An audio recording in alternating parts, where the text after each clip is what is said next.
Yo'q, O'zimni nomidan o'g'lingizga ishlatarsiz. Hammayga rahmat.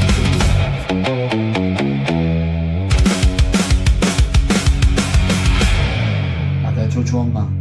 Endi har doim nogiron bo'lib yuramanmi? Ey bola, yo'q joydan omad kelyapti. Foydalanib qolish kerak. Bu yerdagi doktorlar ahvolim biladi-ku. Ahmoq. Men gaplashdim. O'g'lingizni olib kelganinglarda ahvoli yaxshi edi. Nimaga bunaqa bo'lganini tushunmaymiz. Yaxshi doktor bo'lganinglarda bilardinglar. Nimaga unaqa deysiz? O'zi yosh bolada birdaniga falaj bo'lib qolishiga sabab yoki bosh miyaga qon quyilishi yoki tomirlar bilan muammo bo'lgan bo'lishi mumkin. Faqat taxmin. Aniq tashxis yo'q sizlarda. Aniq tashxis bo'ladi. Faqat bizga qo'shimcha tekshiruvlar kerak.